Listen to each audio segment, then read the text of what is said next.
भारत से करीब 13,000 किलोमीटर दूर खालिस्तानियों की साजिश फेल हो गई है। अमेरिका के न्यूयॉर्क में खालिस्तानी आतंकियों ने भारत के राजदूत से बदसलूकी की कोशिश की। खालिस्तानी आतंकवादी गुरपतवंत सिंह पन्नू के समर्थकों ने एक गुरुद्वारे में ही दुर्व्यवहार करने की साजिश की थी। इसके बाद हम खालिस्तान मुद्दे पर अमेरिका का दोहरा चरित्र एक्सपोज करेंगे और साथ ही ये भी बताएंगे कि कैसे पाकिस्तान के इशारे पर खालिस्तानी नेता अमेरिका से लेकर ऑस्ट्रेलिया तक भारत विरोधी प्रोजेक्ट चला रहे हैं।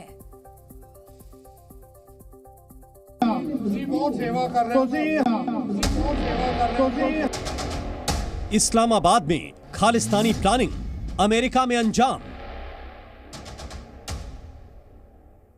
क्या पाकिस्तान के इशारे पर खालिस्तानियों ने भारतीय राजदूत के साथ ऐसा बर्ताव किया?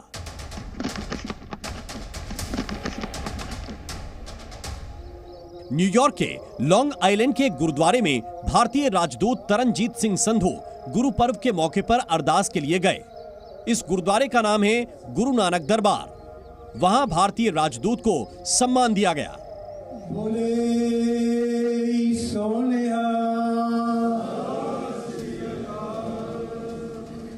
भारतीय राजदूत को मिला सम्मान देखकर खालिस्तानी बौखला गए। खालिस्तानी आतंकी गुरपतवंत सिंह पन्नू के सपोर्टरों ने वहां तरनजीत सिंह संधू को घेरने की कोशिश की। खालिस्तान समर्थकों ने आतंकवादी पन्नू और हरदीप सिंह निज्जर पर बयान दिए, यानी इन लोगों को पन्नू ने ही घेराव करने का ऑर्डर दिया था। धक्का मुक्की के इस वीडियो की वजह समझिए। कुछ दिनों पहले ही टेररिस्ट गुरपतवंत सिंह पन्नू के खिलाफ भारत में एनआईए ने एफआईआर दर्ज की है। एयर इंडिया के विमान को उड़ाने की धमकी देने के बाद यह एक्शन लिया गया और उस पर खालिस्तानियों का रिएक्शन अमेरिका में दिख रहा है। इसे सिर्फ खालिस्तान से जुड़ा मुद्दा मत समझिए। आतंक पर समझौता ना करने का दावा करने वाला अमेरिका भी खालिस्तानियों पर डबल स्टैंडर्ड रखे हुए है। अमेरिका और कनाडा, इन देशों ने जिस हिसाब से, जिस सीरियसनेस से खालिस्तान के मुद्दे को देखा है और भारत की जो चिंताएं हैं आतंक को लेके उनको देखा है, उसमें डेफिनेटली बहुत ही कमी रही है। हालांकि न्यूयॉर्क में गुरुद्वारे के सदस्यों ने खालिस्तानियों को रोक दिया, पर इस घटना की वजह से राजदूत तरनजीत संधू को तुरंत ही गुरुद्वारे से बाहर निकलना पड़ा। इसके बाद गुरुद्वारे के बाहर खालिस्तान का झंडा भी लहराया गया। अमेरिका में खालिस्तानी आतंकी पन्नू को भारत के खिलाफ बयानबाजी की छूट मिली हुई है। अमेरिका के ही एक थिंक टैंक हडसन इंस्टीट्यूट ने अपनी एक रिपोर्ट में खालिस्तानियों पर बड़ा खुलासा किया है। रिपोर्ट में अमेरिका में रहने वाले 55 कश्मीरी और खालिस्तानी संगठनों के ऑपरेट करने का दावा किया गया है। बताया गया कि इन संगठनों को पाकिस्तान से फंडिंग, मिलिट्री ट्रेनिंग और समर्थन मिल रहा है और भारत में हमला करने वाले पाकिस्तानी आतंकी संगठनों से भी इनका कनेक्शन है।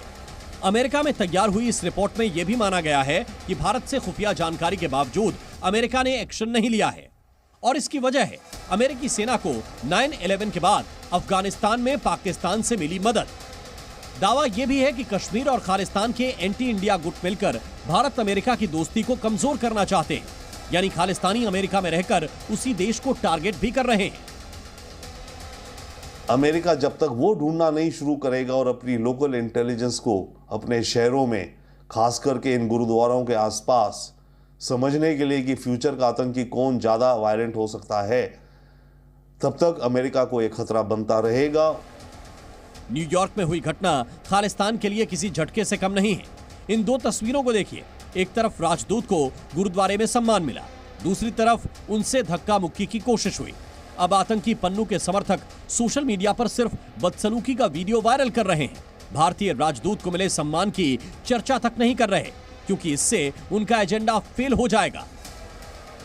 बड़े कड़े शब्दों में इसकी पहले निंदा भी करता हूं और मैं ये कहना चाहता हूं कि ना कभी भारत का विदेश की धरती पे किसी को असैसिनेशन करवाने का या कोशिश करने का किसी भी तरीके का कभी भारत ने ऐसा नहीं किया।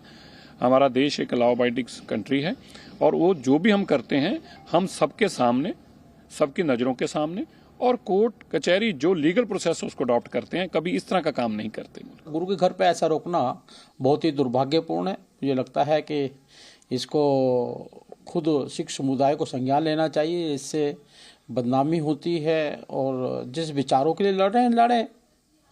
राष्ट्रीय विरोधी ताकतें हैं जो इस प्रकार का लड़ रहे हैं और ऐसा रोकने का काम कर रहे हैं। मुझे लगता है कि धार्मिक सोच और विचार से बहुत दूर है। खालिस्तान मुद्दे को लेकर पाकिस्तान से समर्थन मिल रहा है। अमेरिका ही नहीं, ब्रिटेन, कनाडा, ऑस्ट्रेलिया सहित कई देशों में पाकिस्तान के इशारे पर खालिस्तान मुद्दे को भड़काया जा रहा है। खुफिया सूत्रों के मुताबिक पाकिस्तानी खुफिया एजेंसी ISI की एक यूनिट भारत में खालिस्तान समर्थकों को सपोर्ट, ट्रेनिंग और फंडिंग देने का काम करती है।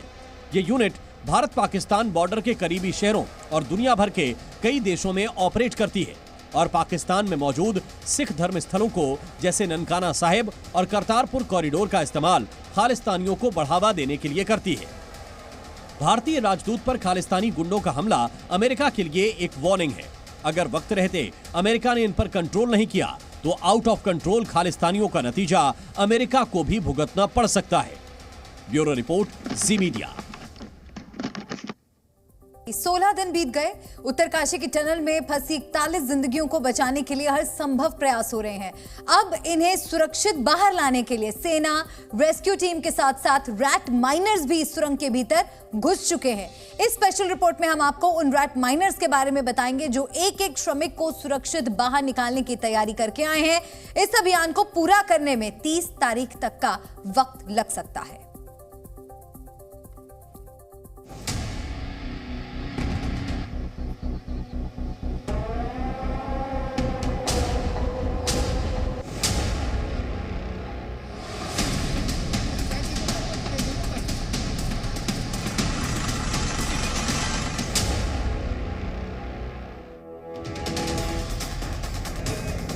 आप लोग कैसे हैं?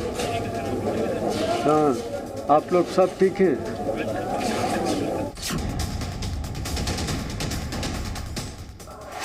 चाहे लाख मुश्किलें हों,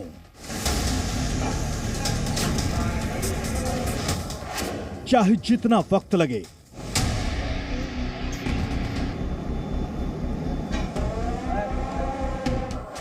चूहे की तरह सुरंग को कुतरना है।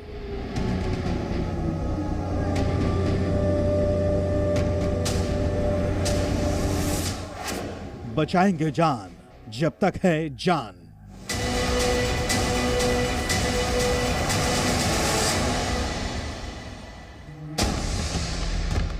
उत्तरकाशी के सिलक्यारा सुरंग में 41 जिंदगियां पिछले 16 दिनों से बाहर निकलने का इंतजार कर रही हैं। इनकी जान बचाने के लिए कई रेस्क्यू ऑपरेशन चलाए गए, लेकिन किसी भी ऑपरेशन के पूरे सफल न होने के बाद तय हुआ है कि चूहों की तरह ही इस पहाड़ जैसी चुनौती का मुकाबला करना है।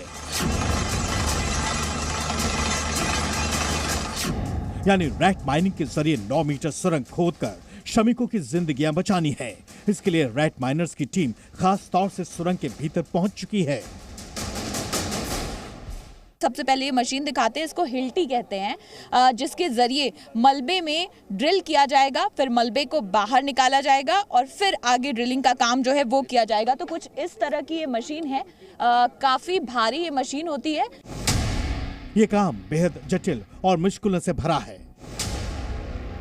पर एक 800 mm का पाइप है, उसमें जगह बहुत कम होगी, उसके अंदर जाके मलबा खोदने का काम आप लोग तैयार हैं? हाँ, हम लोग कर लेंगे उसके अंदर।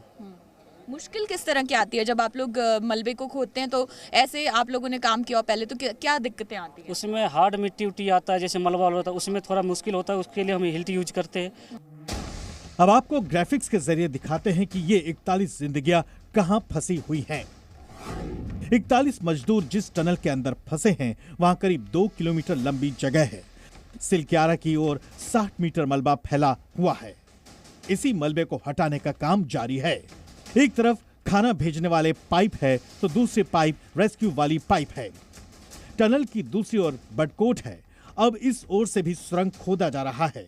जानकारी के मुताबिक इस तरह 4 ब्लास्ट किए जा चुके हैं। सिलक्यारा की दूसरी ओर बडकोट की रफ 1.7 किलोमीटर जगह है। सेना, रेस्क्यू टीम के अलावा राज्य और केंद्र सरकार भी इस ऑपरेशन को सफल बनाने के लिए बचाव के हर रास्ते को आजमा रही है। खुद पीएम के प्रिंसिपल सेक्रेटरी पीके मिश्रा अंदर फंसे मजदूरों से बातचीत कर उन्हें भरोसा दिला रहे हैं। आप लोग कैसे हैं? हाँ, आप लोग सब ठीक हैं? 16 दिन से चल रहा है सिलक्यारा टनल में रेस्क्यू ऑपरेशन। केंद्र सरकार मैदान में है, राज्य सरकार मैदान में है, सेना भी उतर गई है, रेस्क्यू टीम भी लगातार रेस्क्यू ऑपरेशन को अंजाम देने में लगी है। वक्त जरूर गुजर रहा है, लेकिन सबके मन में बस एक ही ख्याल है, एक ही बात है कि जल्द से जल्द इन तमाम लोगों को सुरक्षित बाहर निकाला जाए। दिन रात ये रेस्क्यू टीम के लोग काम कर रहे हैं, अलग अलग धड़ों से आते हैं, अलग अलग काम है सबके, कोई टेक्नीशियन है, कोई इंजीनियर है। हालांकि सिलक्यारा टनल के ऊपर बदलता मौसम चुनौती बना हुआ है। यहाँ पहाड़ी इलाकों में बारिश और बर्फबारी आने वाले दिनों में बड़ी चुनौती बन सकता है। वहाँ पे भी जब नवंबर और दिसंबर में अच्छी खासी बर्फबारी होती है और निचले वहाँ से जो निचला क्षेत्र है वहाँ पे बर्फबारी होती है, तो अगर बारिश होती है, बर्फबारी होती है, तो जो सिलक्यारा टनल में वर्टिकल ड्रिलिंग का कार्य उस टनल के ऊपर चल रहा है, उसमें व्यवधान उत्पन्न हो सकता है। आपको बता दें कि इन 41 जिंदगियों को बचाने के दौरान 4 बार ऐसा लगा कि बस अब ऑपरेशन पूरा हो जाएगा। पहला 14 नवंबर, जब मजदूरों को बचाने के लिए सुरंग के भीतर ड्रिल शुरू हुई, लेकिन तेजी से रेस्क्यू ऑपरेशन शुरू तो हुआ, लेकिन ये फेल हो गया। दूसरा 16 नवंबर, तब पहली मशीन के नाकाम होने के बाद दूसरी अमेरिकन ऑर्गन मशीन से ड्रिल शुरू किया गया, लेकिन 18 मीटर बाद ये उम्मीद टूट गई। इसके बाद 20 नवंबर को टनल के भीतर सफलतापूर्वक 6 इंच का पाइप पहुंचाया गया, तो 900 mm पाइप के पहुंचने की उम्मीद फिर बढ़ गई। चौथा 21 नवंबर, मशीन के भीतर टेलीस्कोपिक कैमरा पहुंचाया गया, मजदूर भी दिखाई दिए। अभियान में और तेजी आई। 900 mm पाइप 22 मीटर पर अटकने के बाद 800 mm पाइप उसके भीतर से भेजने का काम शुरू हुआ, लेकिन बार बार बचाव का अभियान पूरा नहीं हो पाया। इस बीच आस्था से भी उम्मीद जगी है। टनल के बाहर पानी के रिसाव से जो आकृति उभरी है, उसे देखकर लोगों ने भगवान शिव से रेस्क्यू ऑपरेशन में महाविजय मिलने की उम्मीद जताई है। सोमवार का पर्व है, आज पर्व का दिन है। आज हमारा भोलानाथ आज प्रकट हो गया है। आज हमें ये खुशियाँ हैं कि हमारे भोलेनाथ का आशीर्वाद हो गया है कि हमारे सब लोग जो जितने 41 लोग अंदर फंसे हुए हैं वो सब सुरक्षित बाहर आ गए, क्योंकि शिव भगवान आज सोमवार के दिन जो है प्रकट हो गया। पूरा देश एक स्वर में कह रहा है कि जब तक है जान, इन जिंदगियों को बचाना है, हर हाल में सुरक्षित इन्हें बाहर लाना है। उत्तरकाशी से अंजलि सिंह के साथ ब्यूरो रिपोर्ट, जी मीडिया। और आइए अब आपको बताते हैं रैट माइनर्स के बारे में। आपको बता दें कि रैट माइनर्स पर बड़ी जिम्मेदारी आ गई है। इन्हें खास तौर से चूहों की तरह कुतरने या कहीं मिट्टी खोदकर सुरंग का रास्ता साफ करने में महारत हासिल है। कौन होते हैं रैट माइनर्स, कैसे करते हैं ये रैट बोरिंग, अब आपको हम जानकारी देते हैं इससे जुड़ी। रैट यानी मूषक। आप समझ सकते हैं कि इनका काम क्या है। दरअसल ये पतले से पैसेज में अंदर जाकर ड्रिल करने वाले एक्सपर्ट होते हैं। इस तरह से ड्रिल करने के लिए इनके पास स्पेशल ट्रेनिंग, स्किल और काफी प्रैक्टिस होती है। कहां ये यहाँ पर रैट माइनर्स 800 मिलीमीटर की पाइप में घुसकर ड्रिल करेंगे। ये लोग 2-2 के ग्रुप में टनल पैसेज में जाएंगे ताकि बचाव अभियान आगे बढ़ाया जा सके।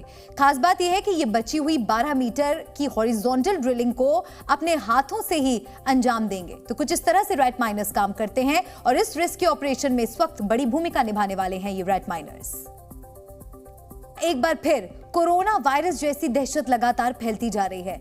यहाँ चीन के कई शहरों में रहस्यमयी बीमारी ने खासकर मासूम बच्चों को जकड़ लिया है। विश्व स्वास्थ्य संगठन समेत पूरी दुनिया की निगाहें एक बार फिर चीन पर लग गई हैं। भारत में भी चीन की इस रहस्यमयी बीमारी पर गंभीरता से नजर बनी हुई है।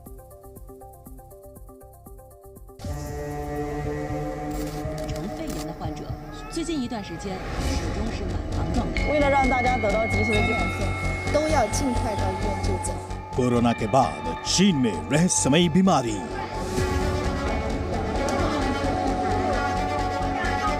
चीन में एक और वायरस आउट ऑफ कंट्रोल। चीन के अस्पतालों में मानो एक बार फिर इमरजेंसी जैसे हालात बन गए हो। बच्चों के मुंह पर मास्क बता रहे हैं कि किसी खास रहस्यमयी बीमारी का शिकार हैं।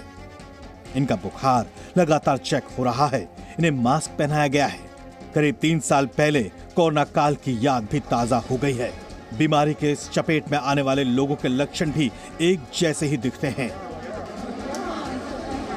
खांसी, गले में दर्द, बुखार, फेफड़ों में सूजन। तेज बुखार के साथ फेफड़े फुला देने वाली इस बीमारी की वजह से हर रोज 7,000 बच्चे चीन में अस्पताल के भीतर पहुंच रहे हैं। माता पिता जैसे तैसे अपने बच्चों की जान बचाने और उन्हें सुरक्षित रखने के लिए अस्पतालों में भीड़ लगाए हुए हैं। चीन में बीजिंग के बाद लायोनिंग प्रोविंस में भी अस्पताल में बच्चों की लाइन लगी हुई है। खास बात यह है कि इस बीमारी से ज्यादातर बच्चे शिकार हो रहे हैं। यहाँ लोग डरे हुए हैं। Winter sets in, that's what usually we will see a lot of respiratory tract infections such as RSVs, flu virus, and also the mycoplasma pneumonia. But this year, as we been suffering and going through the COVID-19, a lot of people actually did not have much infection during the previous 3 years. I think that's probably one of the reasons. आपको बता दें कि अगस्त 2023 में चीन ने corona lockdown में 3 साल रहने के बाद सारी पाबंदियां हटा ली। 1 महीने बाद ही यानी अक्टूबर में यहां एक रहस्यमय बीमारी फैलने लगी। एक्सपर्ट का मानना है कि कोरोना की तरह ही ये बीमारी संक्रमित होती है। ये चीन के एक शहर से दूसरे शहर फैल रही है। It's very critical that one is that for the medical service sector, they need to develop so-called graded health admission system, because you have to avoid the sudden surge of patients and coming into the clinic and hospitals. One of the problem is a lot of cross infections. I think it's very critical what we learned from the COVID-19 period is that we need to have a grading system for those severe cases that are admitted into the hospital. For those mild cases, that they should be sent back into their home, taken care of, by themselves. WHO ने चीन में फैली रहस्यमय बीमारी की guideline बनाई है, जिसके मुताबिक समय पर टीकाकरण, बीमार लोगों से दूरी, आइसोलेट होना, जरूरी टेस्ट करवाना, मास्क लगाना जरूरी है। चीन में कोरोना जैसी रहस्यमय बीमारी फैलने के बाद भारत में भी केंद्रीय स्वास्थ्य मंत्रालय ने राज्यों को एडवाइजरी जारी की है, जिसके तहत सभी हॉस्पिटल्स, मेडिकल कॉलेजों में पर्याप्त ऑक्सीजन, दवाइयां और बेड की व्यवस्था करने के निर्देश दिए हैं। ब्यूरो रिपोर्ट, जी मीडिया। भारत में पहली बार एक ऐसी मिसाइल बनाई जाएगी जिसकी मदद से देश का एक अकेला सैनिक भी दुश्मनों को घुसपैठ करने से रोक देगा। इस मिसाइल का नाम है इग्ला। रूसी भाषा में इग्ला का मतलब होता है सुई, और रूस की मदद से भारत में बनने वाली ये सुई दुश्मनों को बहुत चुभने वाली है। एक मिसाइल की मौजूदगी की वजह से भारत के शत्रुओं के लड़ाकू विमान, हेलीकॉप्टर और ड्रोन कोई भी सीमा के करीब आने की गलती नहीं करेगा।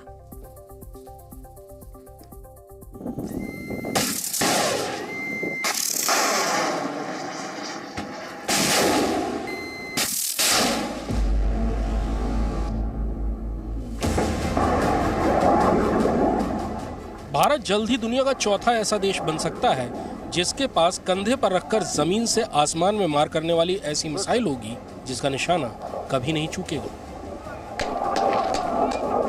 अमेरिका की स्टिंगर और रूस की इग्ला के अलावा केवल फ्रांस की मिस्ट्राल को ही इतनी आधुनिक मिसाइल माना जाता है, जिससे कोई भी सैनिक जमीन से ही फाइटर जेट और हेलीकॉप्टर को आसानी से गिरा सकेगा। Igla man portable air defence system यानी मैन पैड श्रेणी की मिसाइल है। इस मिसाइल को ऑपरेट करने के लिए केवल एक सैनिक की जरूरत होती है। इसे कंधे पर रखकर लॉन्च करना है और इसके बाद बाकी काम मिसाइल खुद कर लेगी। मिसाइल खुद दुश्मन के ड्रोन, एयरक्राफ्ट या हेलीकॉप्टर को ढूंढेगी और उसके पास जाकर उसे तबाह कर देगी। भारतीय सेनाएं इग्ला का इस्तेमाल कई दशकों से कर रही हैं, इसलिए उन्हें इग्ला पर पूरा भरोसा भी है और अभ्यास भी।